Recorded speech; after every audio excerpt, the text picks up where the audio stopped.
Hi, I'm John. This is my show, Sports Reckoning. So, it's like one of those times I just feel like I got a million fucking things going on in my head and shit, right? And you always want to... One of the parts that, like, what I use, like, YouTube for, it's like I really came into YouTube for my Michael Jackson story, right? But then I've also learned that it's like... it's therapeutic to, like, you know, people say you go to the psychiatrist couch, you gotta let it out and shit, right? There's a thing about just getting it all out, right? So there's a thing about being in here that's like, part of it's like therapeutic for me just to talk and scream and get things out and shit, right? It's just kind of good because it slows down those million things racing in your mind and shit, right? So that's why I don't care about people. Like, I'm not here. It's like, I think my shit's pretty entertaining and shit, right? But I'm not like, I don't do professional editing. There's all kinds of things that I don't do, right? And I'm not going to try and do that to please you people because my time is limited, right? And I'm the overall factor of what's going on. I have to care about myself first and shit, right? So let me just show you a few things. This is Mike Posner. This would be like a live acoustic version of his song "I Took a Pill in Ibiza."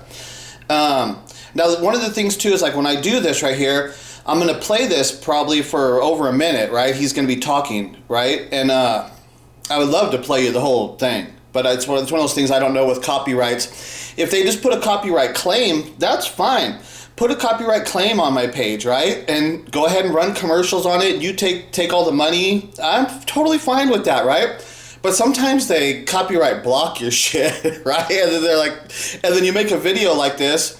I might make a video like this. And now, if this piece I use right here of this piece, if it was copyright blocked, I could go back and remove it, right? But then it's like, I'm talking and stuff and saying, here, let's play the video. And then boom, it skipped. I could remove it and it would skip right to the end. That's just so horrible quality. Like I said, I don't like doing the best quality, but when you get shit like that, it really fucks shit up. It really fucks shit up. So that's one of the scary things about making videos like this is you never know. You make your video and then at the end, it says, oh, copyright blocked or whatever. And I think I had made a video with this part from Mike Posner. I had made a video. And then, but as I'm thinking about it, it's like, I don't think I uploaded that video because I don't think I ever did that. I don't think it made it onto my page. And I had made a good long video, but I don't think it made it onto the page and shit, right? So it's one of those things. Shit too. It's like, what did I do with that video? I already made, but maybe I didn't even upload it. I just kind of after I made the video, I just kind of deleted it. And sometimes I'll make a video and then I'll just feel like, yeah, I don't feel like letting the world hear that shit, right? I don't know. So here, let's go ahead and get into this video. I want you to hear this part though, so it's just really cool. As I was just talking about in the last song, my dad passed away about a year and a half ago, maybe a little longer. And I realized I had a list of things I wanted to do when I was done doing what I thought I had to do.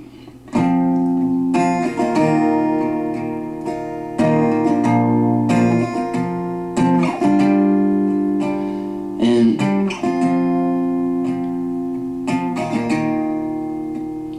when my dad died, I realized everyone wants you to forget you're gonna die. Because if they convince you you're not gonna die, you waste your time doing what they want you to do. Spend money on what they're selling.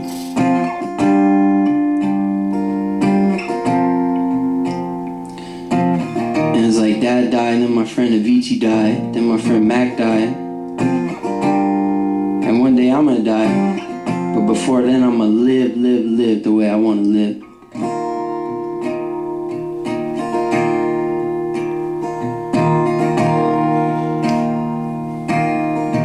You do too.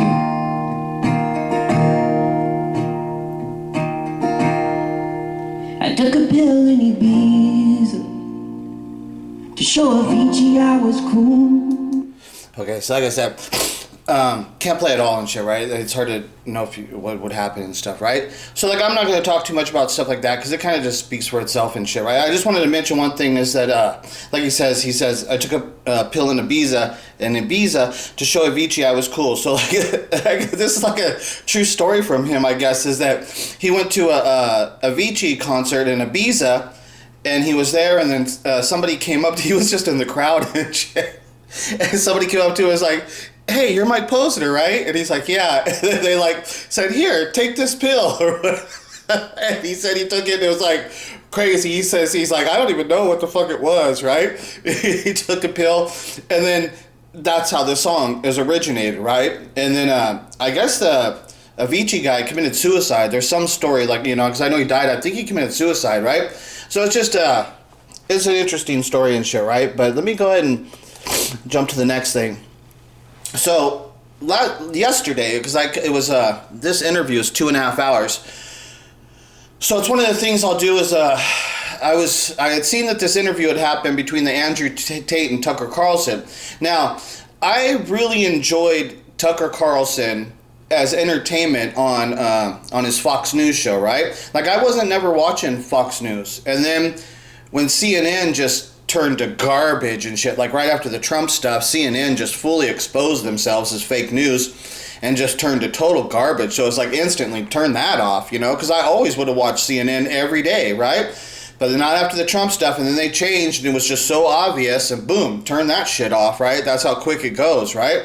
And so then I started watching Tucker Carlson on Fox News, and I enjoyed his show, you know? He was good. And there's a couple things that he said, there's a couple things that he would constantly say, and he said it with this interview too, is that he totally puts down smoking weed, right? So, and me, I'm a massive, like, lifelong weed smoker, and I totally support marijuana.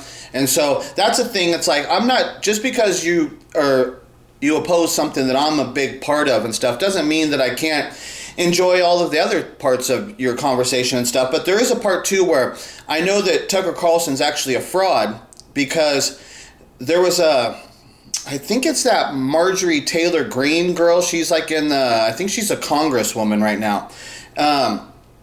And she was saying stuff about 9/11.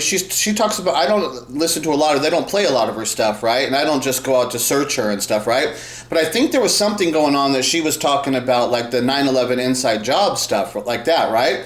There was something going on, and it was starting to get some attention. So what happens is when they do that, they use the media to control the narrative, right? And so then all of a sudden that was happening. Then all of a sudden one day on Tucker Carlson's show, on the start of the show, he starts talking about Marjorie Taylor Greene and that she's making 9/11 conspiracies. And then Tucker Carlson starts screaming, one of my colleagues, he says, one of my colleagues died on the plane that hit the Pentagon, right? And to me, it's so clearly obvious that there's no doubt that an airplane did not hit the fucking Pentagon. There's a hole. Where's the wings and shit, right? How did that plane come in so low and make it to the Pentagon without hitting the grass? And then they even said there's even stuff like where there's light poles that it said it knocked down and shit. And it's like, okay, there's no debris that didn't tear the wing off or whatever. But then there was like a taxi driver that was supposedly, he was supposed to be there, and then the light pole fell on his taxi. But so it came out, I watched videos and stuff, these people were talking to him, and it came out that he was married to, his wife worked for the FBI. And then that guy actually came out and said it was staged, that the light pole being on his taxi, he did admit to that was staged and stuff, right? So there's a lot more into that too. But I can tell you one other thing that happened, that I saw happen, was that after 9/11, the year after, they ran a show called 9/11 As It Happened, right? So this was the first year, so this would have been in 2002 on 9/11. They aired a show called 9/11 As It Happened. And so I watched the show, and when it got to the Pentagon scene, there was black billowing smoke coming up, but you could tell it was coming, because I've seen the video of the smoke machines that are right by the hole, but this was on the perimeter. And the way I would describe it, what it looked to me was that it looks that the Pentagon if the Pentagon had a defense system, right? Because it's the Pentagon, right? Because I wouldn't have thought it when I saw it, though. And then I'm like, well, what was that, right? So what it was is, what it appeared to me, it looks like the Pentagon has a smoke defense system that was on the perimeter, not by the building. This was out on the outside of the land there and shit, right? It was more on the perimeter of the property. And these were huge billows of black smoke pouring into the sky, and then it was like going, so it looked like that there was smoke coming from the Pentagon, right? But these were separate. These were out on the perimeter, big pillows of smoke. And then what I thought about it, I was like, you know what, that must be a defense system built into the Pentagon, that they have smoke in case it's getting bombed. They can shoot up all this smoke so that people can't see. So that's what it must have been, right? So for some it's one of those things that was in use that day. They used that, right? They used that, but it wasn't to cover the Pentagon so it couldn't be bombed. It was to set smoke so people couldn't see. They couldn't see like what was going on. And then it made it look like there was a big fire at the Pentagon, but it wasn't. It was coming from these, the perimeter defense system is what it looked like to me, right? So then the next year, they ran that same thing again. 9/11 as it happened. So like in 2003. And so I had back then I had VCR, and I'd record a lot of stuff with my VHS tapes and shit, right? So they aired it again the next year, and I was like, oh, I'm recording that because I've got to have a recording of that smoke. I was like, this is a thing that's like, you need to actually see it. If you see it, it's like a holy shit, kind of like, whoa, right? So I recorded it the next year, and that piece with the smoke had been removed. Right? So I wasn't able to get it on recording because the people had recognized that it was there and it had been removed. Right? So to me, these are the things that's like, dude, there's no doubt that an airplane never hit the Pentagon. Never, ever, ever, right? There's no way. And then when you go to the World Trade Centers, it's like, yeah, that's a controlled demolition and stuff, right? But that one's a lot harder to prove to people that can't see it. Because the planes did get hit by airplanes, and we saw it happen, and we saw the explosions, and we saw the fire and stuff, right? So all of that stuff is like, it's hard to explain the other things that are going on to people when they've seen that, and that's so overwhelming and stuff, right? But the Pentagon is the one that's like, dude, the Pentagon had the most video cameras on it of any building in America. I'll say in America because I think it might have been the world, but we'll just say America, right? So as far as like security cameras on a single building, from what I understand, the Pentagon had the more security cameras on it than any other building in America. But have you people ever seen a video of the actual plane crashing into the Pentagon? Never seen it. And then they have hotels and stuff out there that had videos of it too, that would have videos.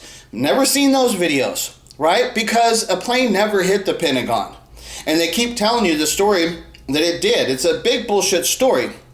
And so, like I said, so then Marjorie Taylor Greene was saying something about 9/11 being inside job stuff. And see, this is the kind of stuff, too, when I start talking about stuff like this, it's like, I've got 2 strikes on my page. My page, boom, could go down because of this, you know? And that's what people don't understand. It's like, dude, if I just come in here and try and have a conversation, I could lose my page, you know? And it's just the kind of shit that people don't deal with and stuff, right? It fucking pisses me off. And so Tucker Carlson came on. He was like trying to debunk Marjorie Taylor Greene to make her sound like a conspiracy theorist. And he starts saying, I had a colleague that died on the airplane that crashed into the Pentagon, right? And he was just really like putting down anybody who would even have a thought that an airplane didn't crash into the Pentagon. So it's like he said he had a colleague, and it's like, dude, she just changed jobs because I guess she was a reporter. That's when he was saying she had a colleague. It's like she was some reporter, right? And so he was calling her a colleague of his and shit, right? And it's like, dude, well, she probably worked for the CIA. Probably like Tucker Carlson probably works for the CIA. He's probably a CIA agent and shit, right? And so that lady, she probably just got a new job. That's how they work. They just go get a new job. They'll give her a new name and identity. Boom. There's people that actually do that stuff who are in the intelligence community, right?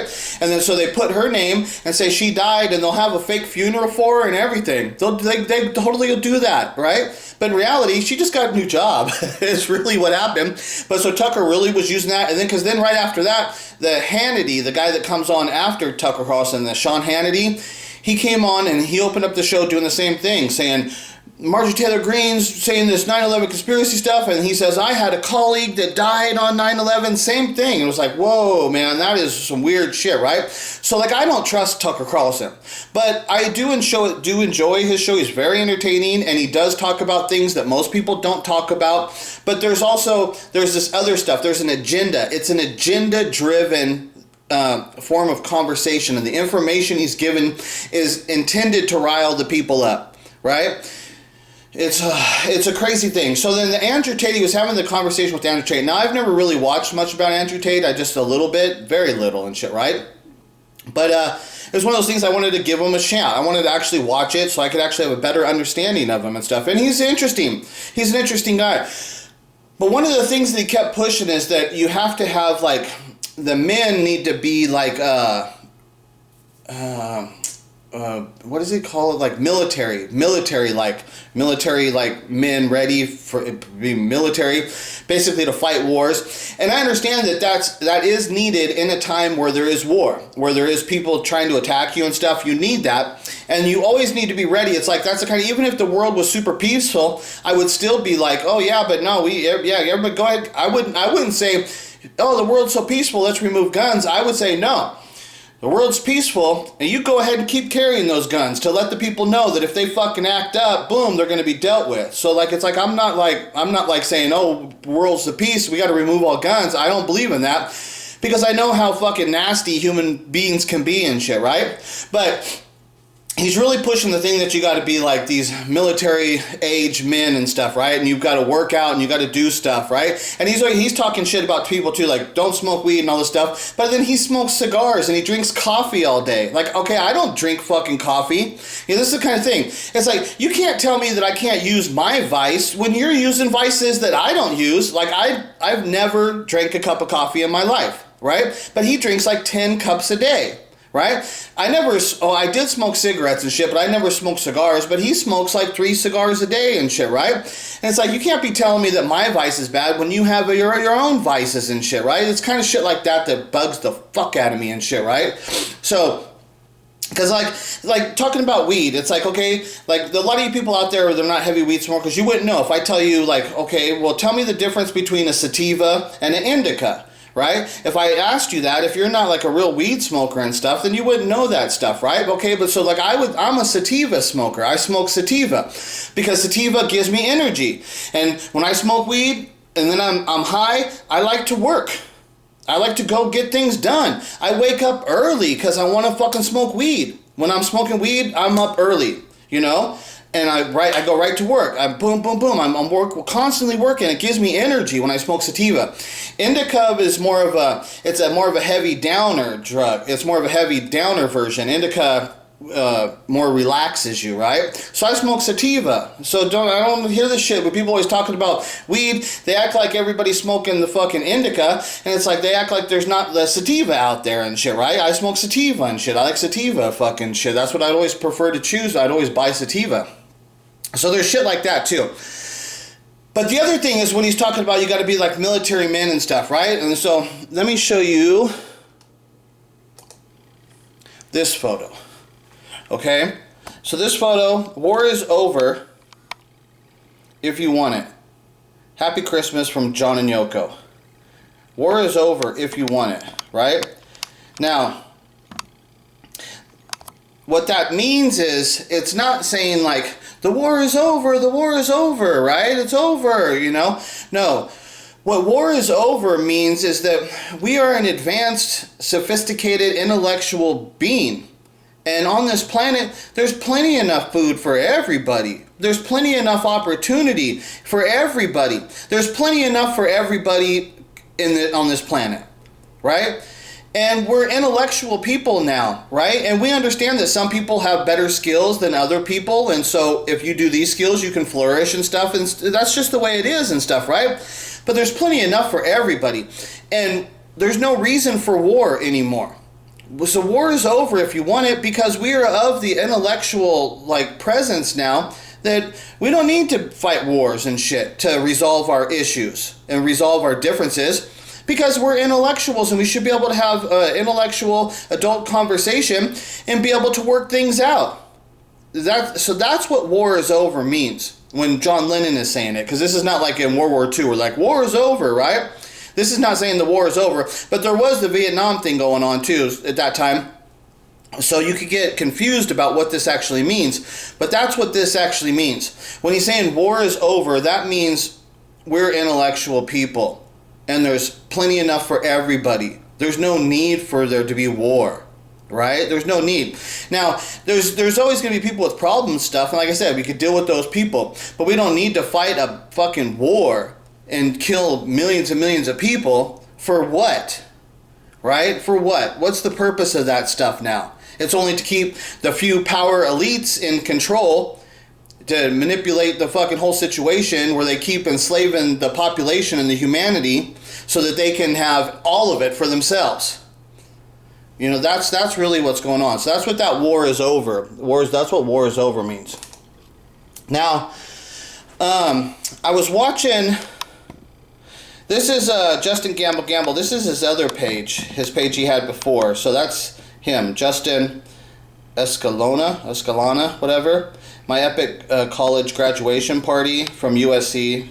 Okay, so there's a thing about. So I watched a couple videos because I like to have information about people to find out who they are, right?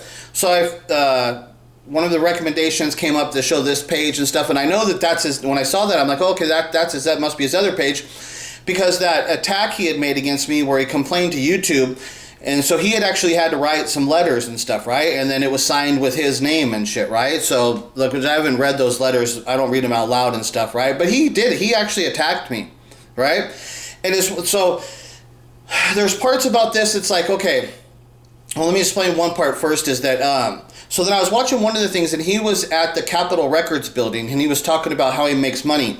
And so he was calling himself an A&R development person. And so what I equated that to is he's some kind of like talent scout. He had some kind of biz contract where he could be like a talent scout, where he could go out and find good musicians and stuff, and he could then bring them into the record company. And if he got the people to sign a deal, then he would get a percentage. He gets a cut of that, right? He gets a percentage. He's like a talent scout, right?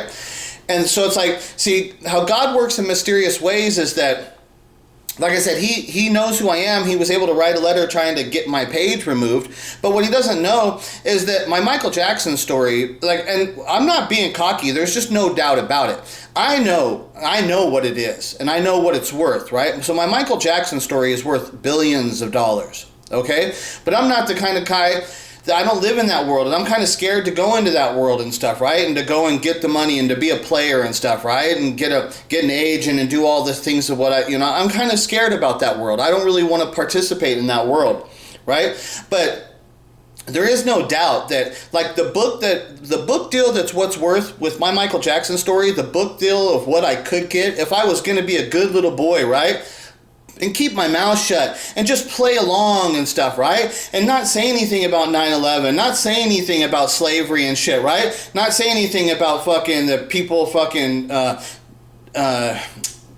chopping off the penises of boys and doing all the stuff, what they're doing, turning them into eunuchs and stuff, right? If I was the kind of person that wouldn't say anything about that, then shit, I probably already had my fucking $1 billion book deal. Because there's no doubt that, like, my book deal of what it's actually worth, my story, telling my story, and through my investigation, I know that instantly, I know for sure they'd throw me $50 million as an advance on my book deal, because it's massive. Because it's not just the book deal, it's also that the movie rights that will get spawned off of my book. Because every Michael Jackson story that will ever exist after my story is actually officially, after it's officially broken and in society, there is no Michael Jackson story that can ever exist that doesn't come from the origins of my new telling of who Michael Jackson is. So that means that every movie that ever could be done has to fucking pay has to pay, like through my book deal, it has to pay rights to be able to use that information, right? So my Michael Jackson story is worth billions. It's worth billions. It's huge and shit, right? So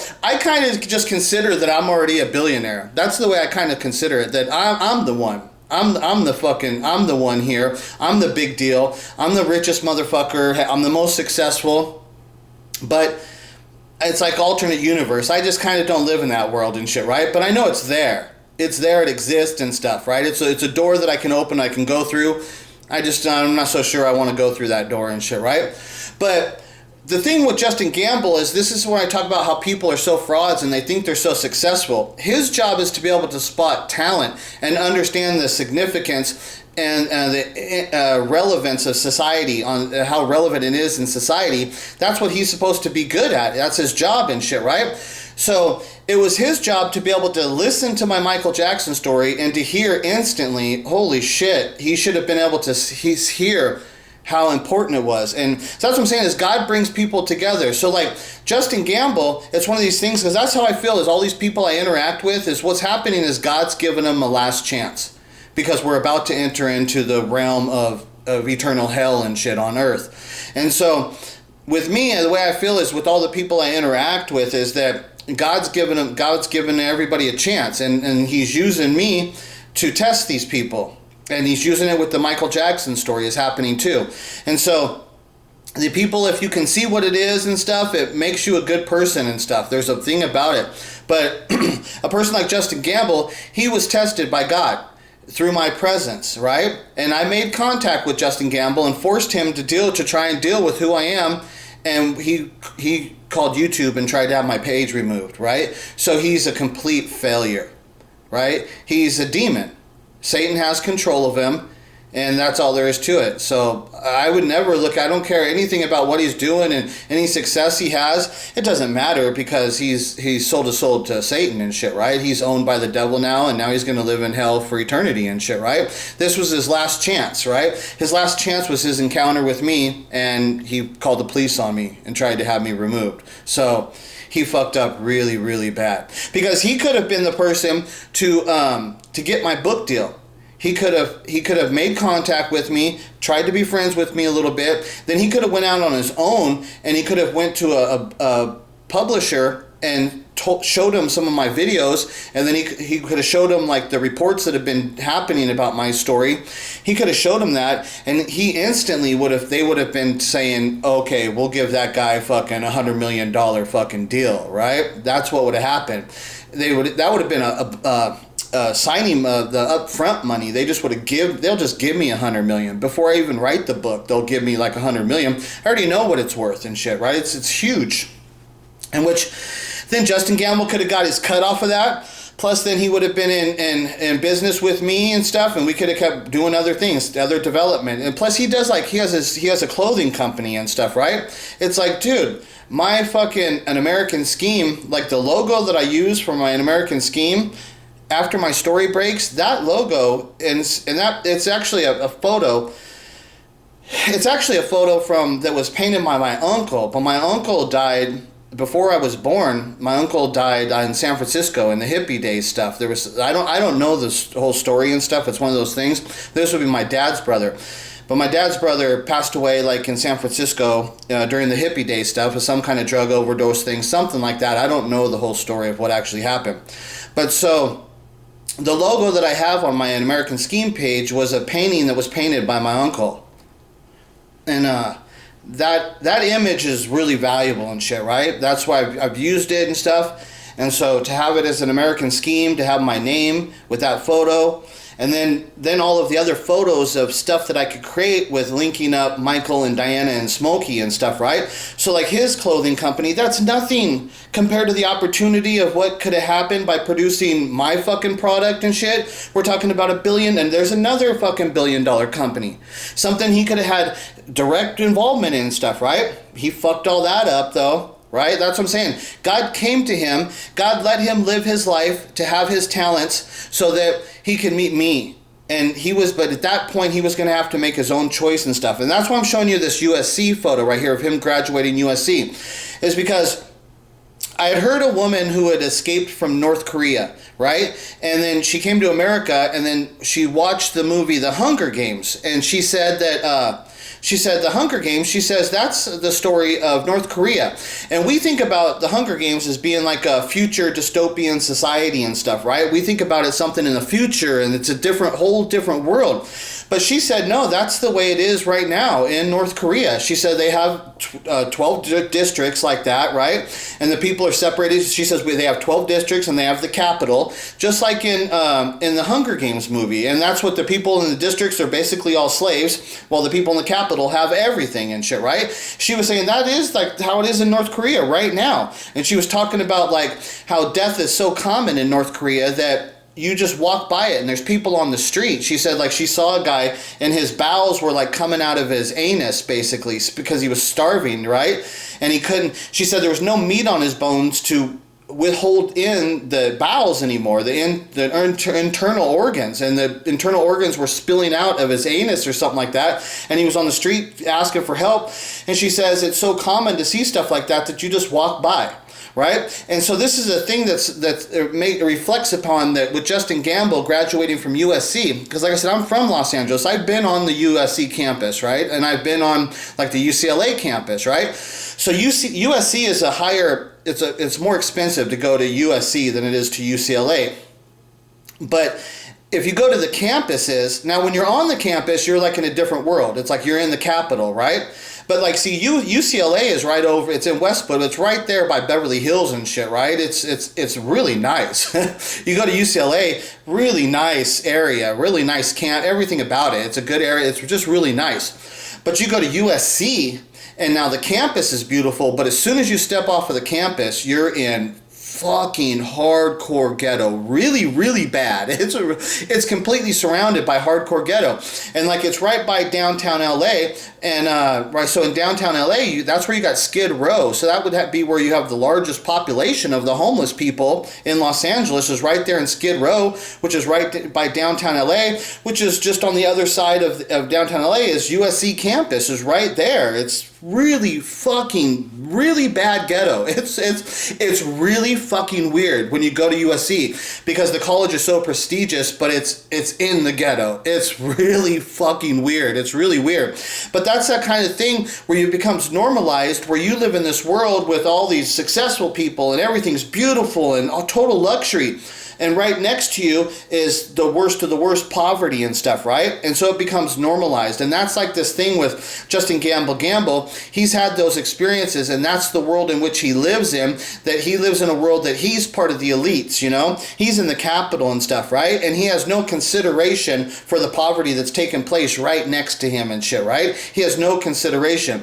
And it was because of that process of development of what he had to encounter in his life that when he encountered me, I didn't appear to be the right way, right? I don't speak the right way. I don't appear to be like those capital people.